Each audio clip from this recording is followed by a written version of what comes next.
Good afternoon and welcome to my book talk. Today I will be talking to you about Everything. This is a young adult realistic fictional novel by Nicola Young. It has 310 pages. This novel is the story of an 18-year-old girl named Madeline who has SIDS. Madeline has a disease that has kept her in her home for the past 17 years.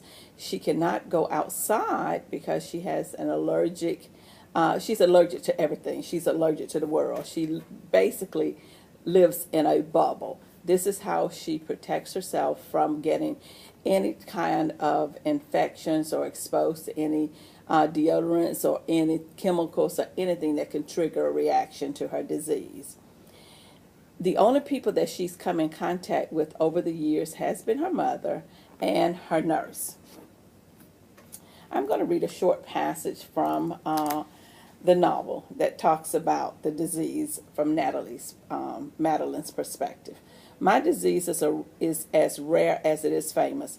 It's a form of SIDS, but you know it as the bubble baby disease. Basically, I'm allergic to the world. Anything can trigger a bout of sickness. It could be the chemicals in the cleanser used to wipe the table that I just touched. It could be someone's perfume. It could be the exotic spice in the food I just ate. It could be one or all or none of these things or something else entirely. Madeline has been homebound for 17 years. And that's because without being in the protective bubble, as I stated, she could have a reaction which could cause her to die. She spends most of her time reading and daydreaming about the world around her. And in her opinion, it stays the same. Nothing changes. Like most teenagers, Madeline wants to do things. She wants to get out. She wants to meet people. She wants to be social. She just wants to be an everyday teenager. But one day, things changed for Madeline.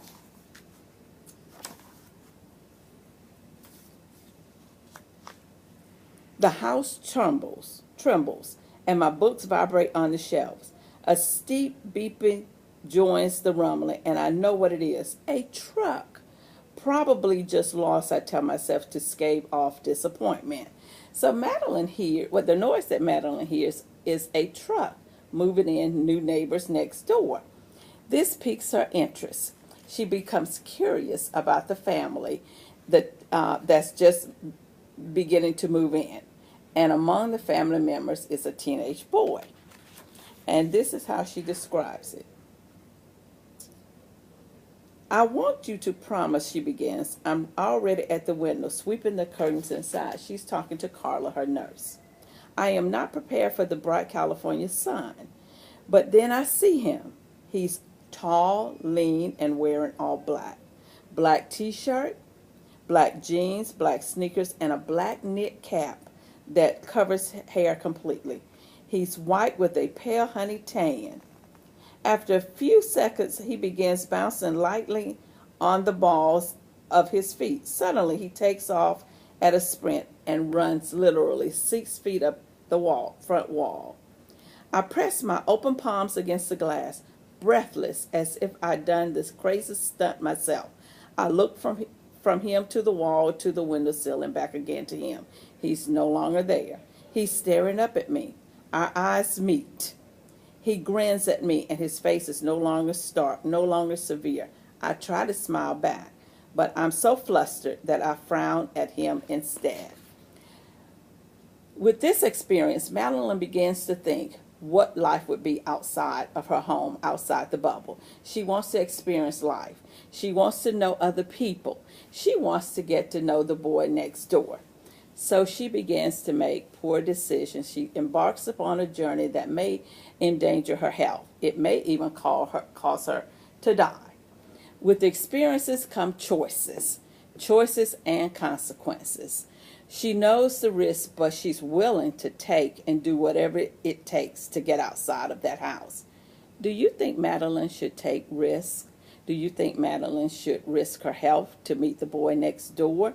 Continue to read the book, Everything, Everything, to find out what choices Madeline makes.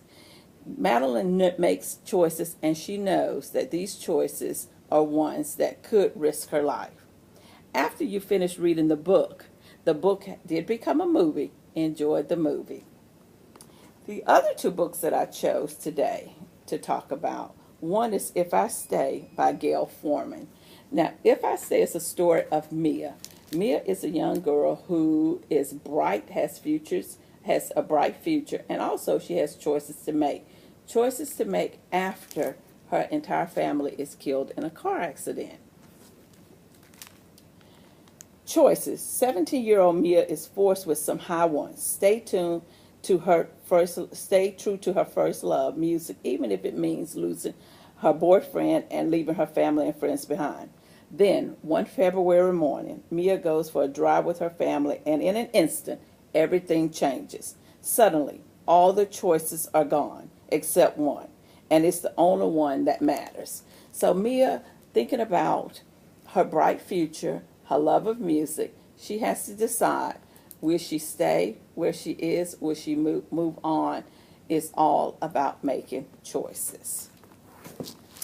And the last book that I have that I would like to recommend as part of this book talk is The Sky is Everywhere by Jandy Nelson.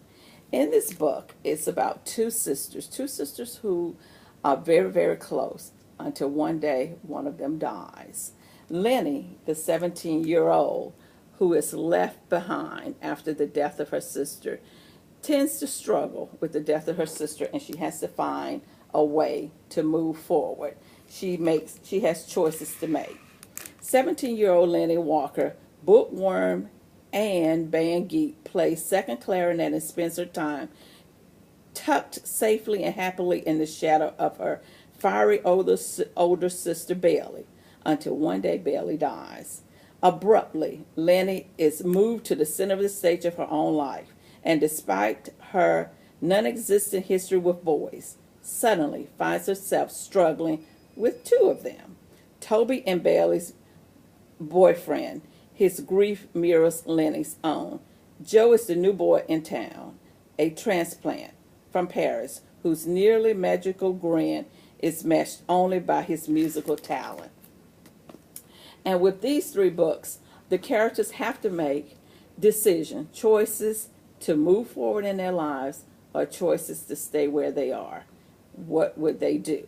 Read each of these books to find out how the characters move forward in the midst of loss, midst of possible loss to themselves or to loved ones. Everything, Everything by Nicola Young. If I Stay by Gail Forman. And The Sky is Everywhere by Jandy Nelson. Enjoy reading, and I hope you've enjoyed my book talk. Thank you so much, and you take care.